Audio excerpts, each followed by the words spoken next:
إذا كنت تريد أن تكون على مذهب السلف تعلم مذهب السلف. بسم الله الرحمن الرحيم. الحمد لله رب العالمين والصلاة والسلام على أشرف الأنبياء والمرسلين نبينا محمد وعلى آله وصحبه أجمعين. أما بعد. So previously we've gone through the different adillah with regards to seeing Allah subhanahu wa ta'ala. We've now fadlillah wa bi ni'mati alhamdulillah, we've now reached the seventh evidence, ad-dalil al-sabi'. And that is the qawluhu ta'ala وجوه يومئذ ناظرة إلى ربها ناظرة, that the faces on that day will be radiant, looking to their Lord. Looking to their Lord. And this is from the most clearest of evidences, as we mentioned previously as well. This is from the most clearest of evidences in affirming and establishing that Allah subhanahu wa ta'ala will be seen. From the most clearest of evidences. So we've discussed previously the different ayat in relation to seeing Allah and the ways in which they can be used as an evidence, and this is from the most clearest of them. Okay, I'm going to discuss why. And even in itself, in the ayah, you can see, if someone was to read it, وَجُوهُ يَوْمَئِذٍ نَاظِرَةٍ, that the faces on that day will be radiant, إِلَى رَبِّهَا نَاظِرَةٍ, looking to their Lord. It's clear in its meaning, there's no ambiguity. But yeah, this is from the most clearest of evidences for Ahl Al-Sunnah, and is something that the Ahl Bid'ah wal Dalalah, that they find hard to get around. They find it very hard to try to find a path around this ayah, or to try and cast some doubt onto it, because it's so clear in its meaning. It's very clear in its meaning. So they find it difficult to, even though they still try and to try to come up with false interpretations. But it's not as easy for them as it was with the previous ayahs, where we discussed how they tried to play with the language aspects of certain ayahs. We discussed the lan, and how they tried to use this word lan in the Arabic language, never. When Allah subhanahu wa ta'ala said, وَلَكِنْ لَن تَرَانِ, that you will not see me. And that they tried to play with this and tried to say that this was a negation that was a total negation, meaning that we will never be able to see Allah subhanahu wa ta'ala. And they tried to play with the language aspect of this. But we discussed how Al-Qayyim rahimahullah, that he dealt with that, and how he proved that this word, or the use, how they're trying to use the language, is incorrect. And he brought other evidences from the Quran to prove that, as we discussed previously with the ayats talk where the word lan is used, when Allah subhanahu wa ta'ala is talking about the Jews, when he said وَلَا يَتَمَنَّوْهُ أَبَدًا, they would never wish for it, and he used the word lan. وَلَا يَتَمَنَّوْهُ أَبَدًا وَلَنْ يَتَمَنَّوْهُ أَبَدًا, that they would never wish for it, using the word lan. And likewise also he used another negation, which is abada, they would never ever wish for it, referring to death. And that is in this dunya. However, what do we find them doing in the hereafter? In the other ayah that Ibn Qayyim rahimahullah brought, وَنَادَوْا يَا مَالِكُ لِيَقْضِ عَلَيْنَا رَبُّكَ, that they will call out to the gatekeeper, the gatekeeper of the fire, of the nar, tell your Lord to bring destruction upon us. So what are they doing there? They are wishing for death. They are wishing for death. So so this word lan is not something that is this word lan is something that is restricted in its application only to the dunya, and it doesn't apply to the hereafter, as they try and claim. And that's how Ibn Qayyim rahimahullah proved that point through those various ayahs where the word lan is mentioned. So certain, and even other aspects that we discussed previously, how they've tried to play around or misinterpret these certain ayat, and it's they've tried to do that from a linguistic point of view, and other aspects as well. We've discussed that in detail. Whereas with this ayah now, it's much more difficult for them to do, much more difficult, because it's clear in its meaning. There's no ambiguity. It's not ambiguous here. It's clear in its meaning. I'm going to discuss that now. So Ibn Qayyim rahimahullah goes on to mention وأنت إذا أجرت هذه الآية من تحريفها عن مواضعها والكذب على المتكلم بها سبحانه فيما أراده منها وجدتها مناديا نداء صريحا أن الله سبحانه وتعالى يرى عيانا بالأبصار يوم القيامة. So he says that if you have freed this ayah from distorting it from its rightful place, and from lying against the one who's spoken with this ayah, which is Allah subhanahu wa ta'ala, because in reality it's a lie against Allah, to try and distort it and to try and play with the correct meanings. Now, that you would find that this ayah is calling out with a clear call that Allah subhanahu wa ta'ala will be seen with the eyes. He will be seen with the eyes and with their eyesight Yawm al-Qiyamah. So this ayah is clear, is what Ibn Qayyim rahimahullah is saying, that is clear. وَإِنْ أَبَيْتَ إِلَّا تَحْرِيفَهَا الَّذِي يُسَمِّيهِ الْمُحَرِّفُونَ تَأْوِيلًا فَتَأْوِيلُ نُصُوصِ الْمَعَادِ وَالْجَنَّةِ وَالنَّارِ وَالْمِيزَانِ وَالْحِسَابِ أَسْهَلُ عَلَى أَرْبَابِهِ مِنْ تَأْوِيلِهَا وَتَأْوِيلُ كُلِّ نَصٍّ تَضَمَّنَهُ الْقُرْآنُ وَالسُّنَّةُ كَذَلِكَ. SubhanAllah. So Ibn Qayyim rahimahullah goes to mention, but if you have refused, except to try and distort this ayah, to try and distort it, and to call it like those who distort it, call it, they call it an interpretation. It's a ta'wil, we're just interpreting it. They don't call it a distortation or a tahrif as we call it. It's tahrif, you're taking it out of context. So they don't use this term tahrif or to take it out of context. Rather they call it ta'wil, that it is, it's an interpretation. So he goes on to mention, but so to interpret the other nusus with regards to the ma'ad, the yawm that is the day that is promised, and Jannah and Nar and the Mizan, the scales, and the Hisab, the reckoning, is easier to distort these ayats than it is this one. So it's easier to distort and play around with those ayats than it is this one. What is Ibn Qayyim rahimahullah trying to say? He's trying to say that he's trying to show you how clear this ayah is in its meaning. That it's clear that the believers will see Allah. And it's clear that this ayah here is talking about seeing Allah. And for them to try and distort it, then it is easy to try and distort and to play around with the other ayat that talk about Jannah and Nar and the rest of it, which you won't find them doing. And you won't find them doing this, will you? But then when it comes to the sifat of Allah, the asma of Allah, then you see them trying to play around with the ayah. The ayat. So Ibn Qayyim rahimahullah is showing us here that it's easier for them to try and distort those type of ayats than it is to distort this one. He's showing you how clear this ayah is in regards to its dalala, is being used as an evidence of seeing Allah. How clear it is. Then he goes on to mention وَلَا يَشَاءُ مُبْطِلٌ عَلَى وَجْهِ الْأَرْضِ أن يتأول النصوص ويحرفها عن مواضعها إلا وجد إلى ذلك من السبيل ما وجده متأول مثل هذه النصوص. وهذا الذي أفسد الدين والدنيا سبحان الله. So he goes on to mention that any denier upon the face of this earth, that he will find a way to distort these ayahs. He will find a way to distort them. He will take any path that he can take or find that will lead him to try to misinterpret or to try to distort these ayah. And this, it goes on to mention, and this is what has caused corruption or brought corruption upon the deen and the dunya. That these people will try to distort and play around with the texts and don't take them on their apparent meanings and what Allah subhanahu wa ta'ala intended by them. Rather they try to use them and distort them to suit their own way. That this is what has brought corruption into this deen. This is how corruption has been brought into this deen, and this is what causes destruction to this deen and the dunya likewise. Then Ibn Qayyim rahimahullah goes on to mention regarding this ayah that there are actually three places or three things that indicate that Allah subhanahu wa ta'ala can be seen. Three things from this ayah.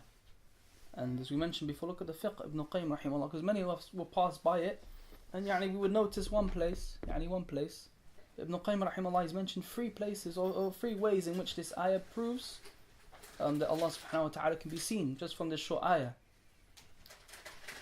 So he goes on to mention, he said, وَإِضَافَةُ النَّظَرِ إِلَى الْوَجْهِ الَّذِي هُوَ مَحَلُّهُ فِي هَذِي الْآيَةِ. That's the first place. وَتَعْدِيَتُهُ بِأَدَاةِ إِلَى الصَّرِيحَةِ فِي نَظْرِ الْعَيْنِ. Second place. So you mentioned the first one is that the connecting of the seeing to the faces. The seeing to the faces, in which the face is the place where a person sees from, who has eyes. And also the preposition that's been used here, the ilah, to, yani to their Lord, looking to their Lord. This to here, this preposition that's been used here, is clear, is a clear proof that the intent here is looking with the eyes. Clear. So the first one is connecting the nadar, the seeing, yani to the faces, because Allah mentioned وُجُوهُ يَوْمَئِذٍ نَاظِرَةٌ, the faces on that day will be enlightened. The faces on that day will be enlightened. إِلَى رَبِّهَا نَاظِرَةٌ, yani that he's connected this sighting to the faces. And we know that a face is where the eyes are and where a person sees from. The second one is the use of the preposition here in the Arabic language, which is إِلَى رَبِّهَا نَاظِرَةٌ, yani to, looking to their Lord. Looking to their Lord. Now, that's the second one.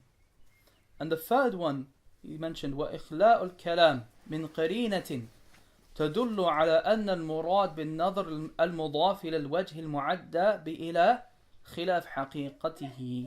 يعني the removal of any prerequisite or anything there that can mean it to be not upon its apparent meaning. And there's nothing found within that statement or that speech of Allah subhanahu wa ta'ala that can divert it from it being يعني something that is not in its clear meaning, that can take it away from that. So those are the three things Ibn Qayyim rahimahullah mentioned regarding this ayah.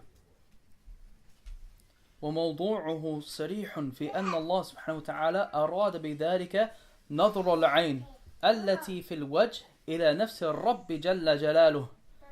So he said that this in reality is a clear indication that Allah subhanahu wa ta'ala intended with this, يعني the eyesight, the looking of the eyes which are located on a person's face to Allah subhanahu wa ta'ala.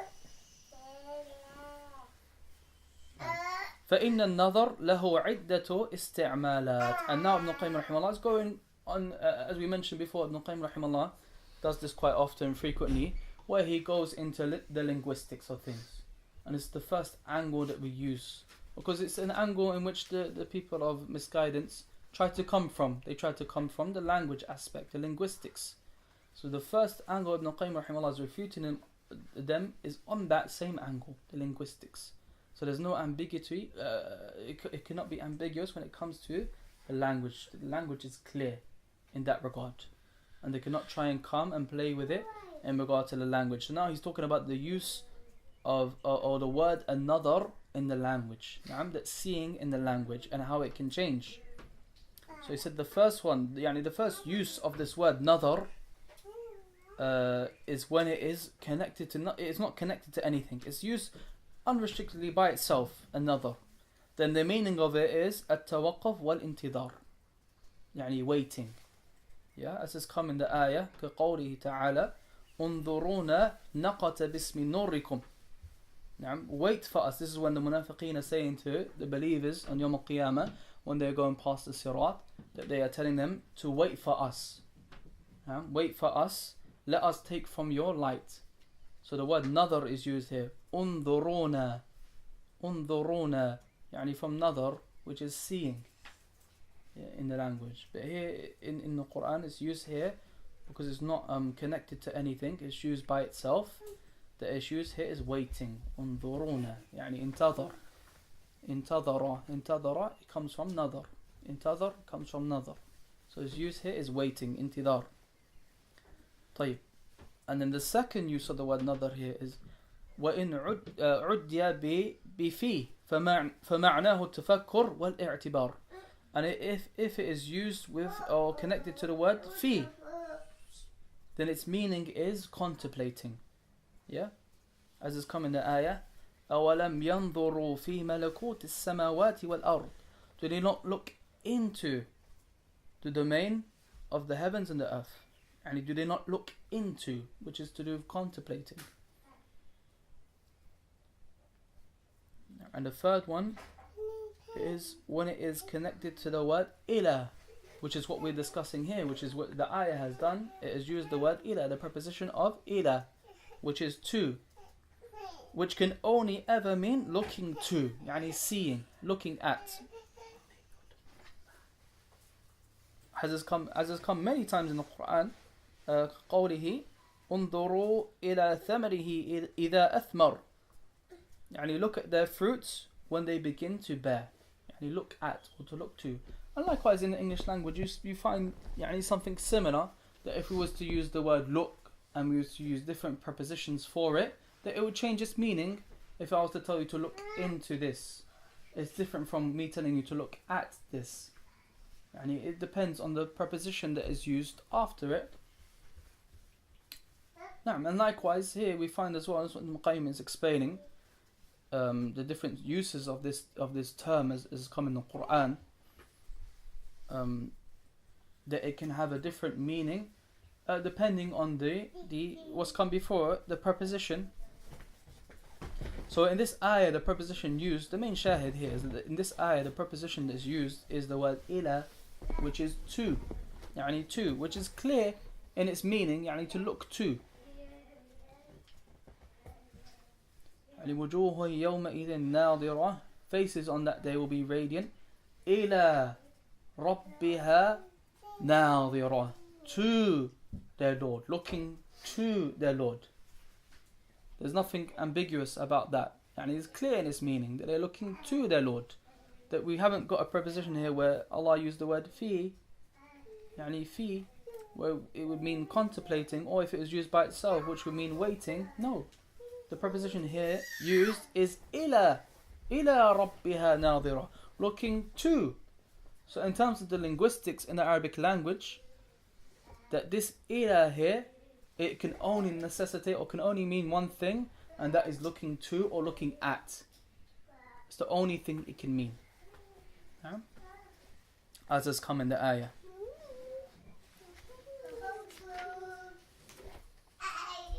Now, then Ibn Qayyim rahimahullah, as we've known from his works, yani from what we've studied as well, Ibn Qayyim rahimahullah, what does he do? He usually brings ayat, yani ayat, talking about what we've just discussed, the linguistics, the different uses of the terminology. And then after that, he usually goes into the sunnah of the Prophet ﷺ, the hadith, and then likewise the tafsir and the statements of the Sahaba. So here, yani, he mentioned a few. We'll just mention one or two of those, but he mentioned quite a few of the different tafsir for this ayah, and just to show that the tafsir for this ayah was one. It was only one tafsir, and that no one contradicted this tafsir, because there's nothing ambiguous about this ayah. It's clear in its meaning. So he goes on to mention وقال أبو صالح عن ابن عباس رضي الله عنهما إلى ربها ناظرة, يعني to their Lord looking, قال تنظر إلى وجه ربها عز وجل, يعني that they will look, or the faces will look towards their Lord عز وجل. So that was the first one from Ibn Abbas. Ibn Abbas. So he mentioned, يعني looking, the faces will look to their Lord. And it's clear in its meaning. And then we have the statement of Ikrimah, tafsir of Ikrimah. وجوه يومئذ ناظرة قال من النعيم, يعني faces on that day will be radiant, he said, from the na'im, from the blessings, from the great blessings of Jannah. إلى ربها ناظرة قال تنظر إلى ربها نظرة, يعني a similar statement to what Ibn Abbas just said, يعني to their Lord looking. He said that they will look onto their Lord, يعني seeing him, looking at him.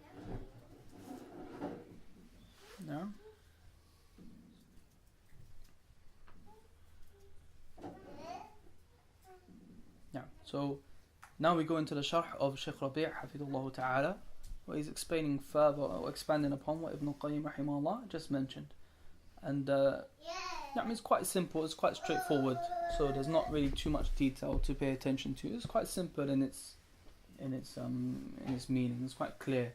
It's not like the other ayats that we dealt with previously, where we can delve into it a bit more deep and look at some of the ways in which it's been used and the refutation of that. This ayah is very straightforward and very clear. So Ibn Qayyim rahimahullah doesn't even bother bringing the different interpretations or the different doubts that have been placed around this ayah. There's no need. It's clear. There's no ambiguity. There's nothing ambiguous about it. It's clear. نعم Shaykh Rabī explains فقد أبدع ابن القيم رحمه الله في سرد هذه الأدلة على إثبات رؤية الله تبارك وتعالى في الدار الآخرة وناقشها أو ناقش الخصوم بالأدلة من حيث النصوص الصحيحة. Ibn Qayyim rahimahullah has brought forward these evidences from the Quran and the Sunnah, and that he has debated or refuted these arguments that they bring, or these doubts that they bring around these texts that we have mentioned, these previous ayat. So he mentions it from من حيث النصوص الصحيحة, from the authentic texts, ومن حيث العقل, and also from the intellectual perspective. Ibn Qayyim has debated it with the aql. ومن حيث اللغة, and likewise with regards to the language. Ibn Qayyim has refuted their doubts and their arguments with regards to likewise the language. مناقشة قوية, يعني with a strong refutation. تفحم أهل الباطل رحمه الله, that he has grilled the people of falsehood رحمه الله. Ibn Qayyim, Shaykh Rabī mentions, تفحم أهل البدع, يعني he has grilled them, they become grilled and he's finished them رحمه الله. وقد تقدم لنا أدلة ستة على إثبات رؤية الله في الدار الآخرة وفي هذا الباب هذا الدليل السابع. So he's brought forward 6 previous evidences, and this is the 7th evidence Shaykh Rabī is mentioning.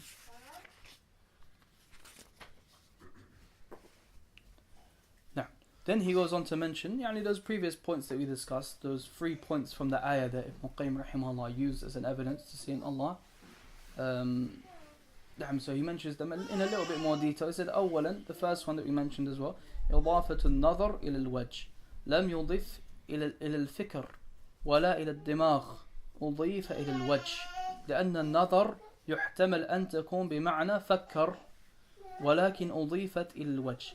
So he says that the nadar here, it was connected to what? The face. It was talking about the face, and it wasn't connected to thinking or to the brain, because if that had been the case, then it would have had a different meaning, as we mentioned. Because he mentioned that nadar, this word nadar in the Arabic language, that it could be considered to have the meaning of thinking.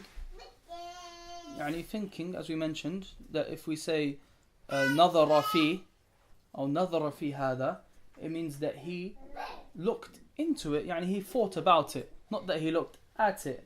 Likewise in the English language, similar, if we say that the person looked, or if I ask you to look into this specific topic, or to look into this affair, I'm not asking you to look at it, I'm asking you to think about it, to contemplate it. So likewise in the Arabic, whereas Allah subhanahu wa ta'ala didn't use this in the ayah, he used the word ilah, which means to look at. And likewise in English language, if I ask you to look at something, doesn't mean I'm asking you to think about it, does it? It means I'm telling you literally to look at it. To look at it with your eyes.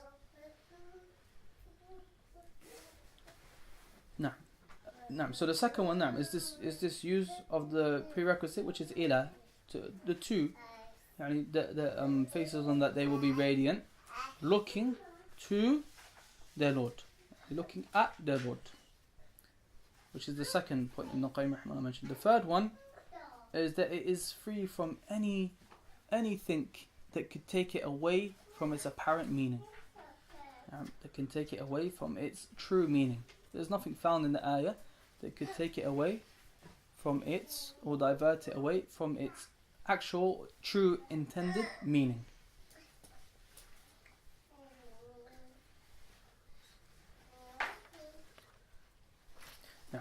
Then Shaykh Rabī Hafidhullah mentions, he says, هذه مناقشة في غاية القوة ولهذا أنا آثرت لكم أن ندرس هذه الفصول وأرجو أن تفهموها تماما فإنها من أقوى الأسلحة لأهل السنة على أهل البدع والضلالة.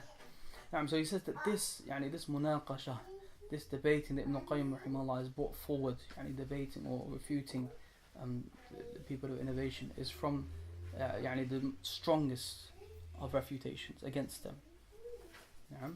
And this is the reason why, Shaykh Rabī is explaining, this is the reason why I've brought forward these lessons, in order that we can study them, and I hope that you have understood them completely, And then he goes on to mention that it is from the most strongest of weapons for the people of Sunnah.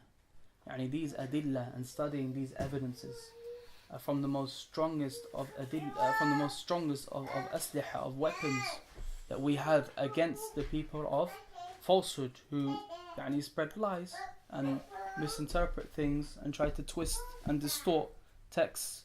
So this adillah and understanding and studying and knowing in detail these evidences, like Ibn Al-Qayyim rahimahullah has done for us, where he's brought forward these many ayat and he's broken them down for us and explained to them exactly how they are proof against those who deny seeing Allah. And he's explained it in much detail to us from many aspects, many different aspects. So and this for us is the most strongest of weapons that we have against the people of innovation and misguidance, those who lie against the deen of Allah subhanahu wa ta'ala, or try to distort it and try to lie upon it. This is from the strongest of weapons that we have against them, is yani these adillah, the kitab, the book of Allah, and the sunnah of the Prophet sallallahu alaihi wasallam. نعم. وأرجو أن تكرروا دراستها وتفهموها حق الفهم. بارك الله فيكم. So he's encouraging you to persist in studying yani these types of issues, persist in looking into them, and it's important looking into the evidence, and that's with regards to anything, especially when it comes to masail in aqidah, issues in aqidah. And this is the way of Ahl Al-Sunnah wal Jamā'ah, that we don't just pass over it or just go by it like it was nothing, as many of the people of misguidance do. Yani that they will come past these ayats and they will go past it as if it is nothing, as if it bears no meaning. And they wouldn't understand it or contemplate it, or try to look for other evidences and understand them and study them properly as we do. So he's encouraging us to go over these issues and study them again and again, and to understand them with the true understanding. وَالْمَسْأَلَةُ لَيْسَتْ سَهْلَةً بَلْ إِنَّهَا عَظِيمَةً. Yani that is not a simple affair, it's not a small affair, but it is rather a tremendous affair. And studying the issues of aqidah is a tremendous affair, a great affair, that a person becomes wherein and knows and understands his aqidah, becomes firm in his aqidah and his belief, so that he's not shaken, so that when doubts come to him and when the people of batil and bid'ah, when they try to bring these doubts, that he's not shaken and he's firm in his aqidah because he studied it in depth.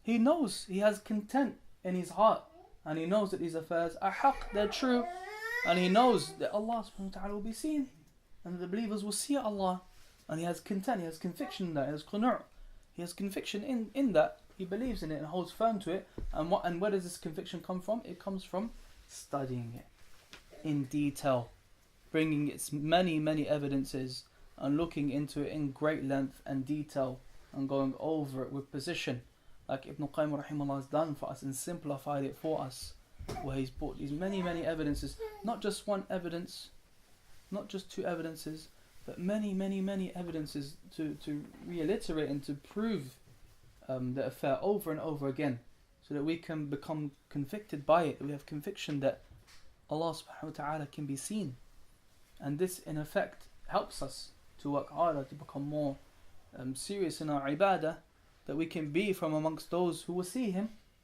and to strive and to obtain Jannah. And as we mentioned previous as well, that this is, Ibn Al-Qayyim rahimahullah mentioned that this is seeing Allah subhanahu wa ta'ala is an even greater blessing than Jannah itself. Subhanallah. And seeing Allah subhanahu wa ta'ala is an even greater blessing than being entered into Jannah itself. Look at that. Subhanallah. You mentioned in the beginning that the kuffar, or the disbelievers, they will see Allah on the Day of Judgment as well. No. But they're seeing, as we mentioned previously as well, in the previous lesson, that they're seeing Allah subhanahu wa ta'ala is different from the believers seeing Allah in Jannah, because they are seeing him in Dar Na'im, in a place surrounded by blessings. As for the kuffar, they're seeing him in a mawqif where they're being judged on the plains of Qiyamah, yani whilst the people are being judged in a state of fear, in a state of anxiety. They're not seeing him as the believers will see him in Jannah. Yani they're seeing him in a state of fear and shock and surprise as to what's going on. Yani a state where we'll be standing before Allah subhanahu wa ta'ala being judged. naked, uncircumcised, being judged, in fear, fleeing from our relatives, in fear. So they're seeing him in that mawqif, in that position, not in a position where they're surrounded by bliss and na'im. And even more severe than that is the fact that this is why we also say now that it's even more severe for the disbelievers, the fact that they will be then veiled from seeing their Lord.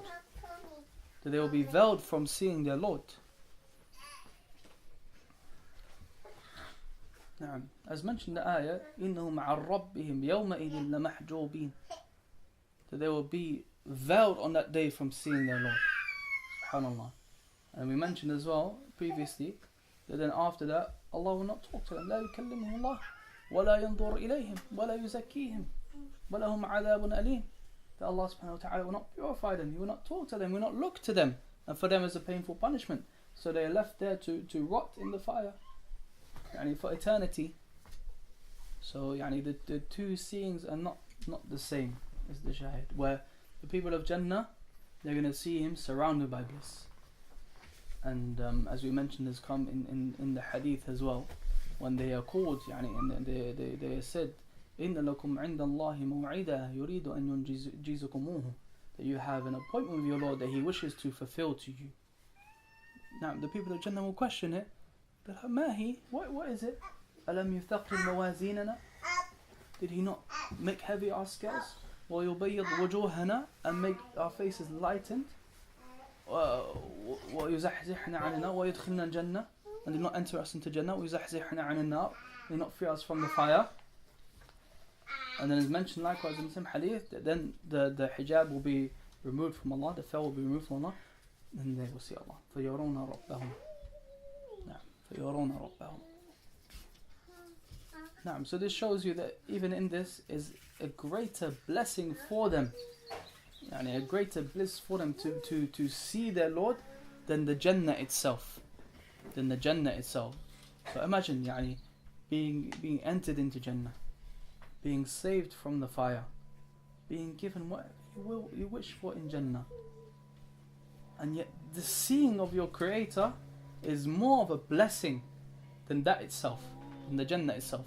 Just seeing Allah subhanahu wa ta'ala, just looking onto Allah and looking at the one who created you, and the one who you've been worshipping your whole life, and the one who's given you everything, and is a greater blessing than the blessing of Jannah itself.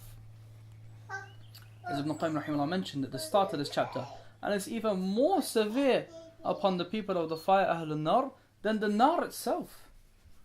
Being deprived from this great blessing is even more severe for them than the punishment itself, because they've been deprived from this great blessing.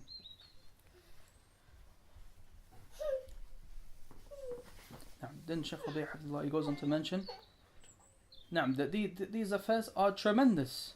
They are tremendous affairs. These affairs for Aqidah, they are tremendous.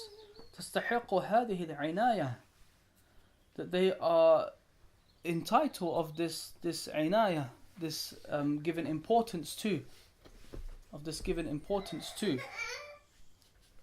فإن إنكار رؤية الله كفر لأنه تكذيب لنصوص القرآن الواضحة في إثبات رؤية الله. And denying the seeing of Allah, is kufr, is disbelief. Why? Because it is takdeeb, is lying about or against the texts that have come in the Quran, these clear texts, as we have just studied just now. The text that we've gone through. This clear text that we will see Allah. So those who are in opposition to this and lie about this and try to distort it, then this in reality is denying the Quran. Denying on the Quran is denying of Allah's speech.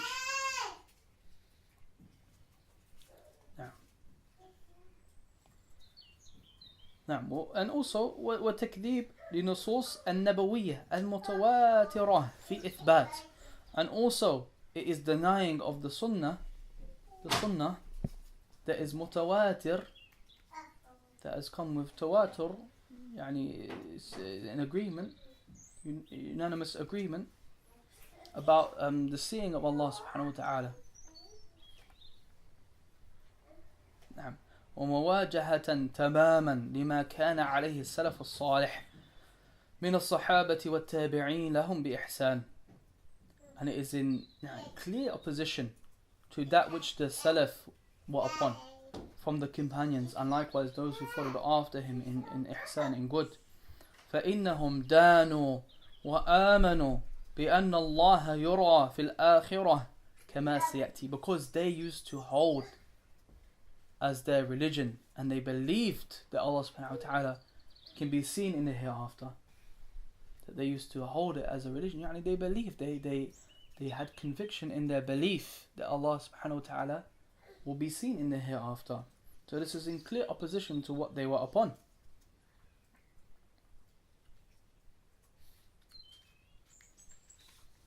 Then Shaykh advises, وَقْرَأُوا فِيمَا يَتَعَلَّقْ بِالرُّؤْيَةِ فِي بَقِيَّةِ الْفُصُولِ تَزْدَادُ بِذَلِكِ. So he says, read further into that which in regards to the seeing of Allah subhanahu wa ta'ala in the rest of the chapters, and that you will be increased in that, increased in its understanding.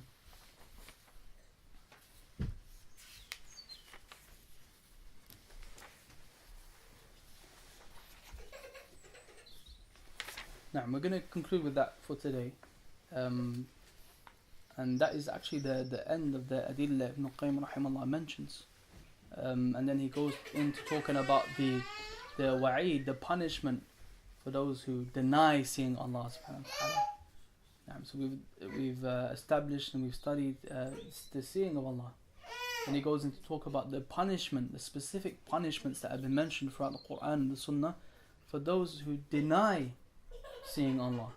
So the severity of denying seeing Allah, we're going to go into to look into that. سبحانك اللهم وبحمدك أشهد أن لا إله إلا أنت أستغفرك وأتوب إليك.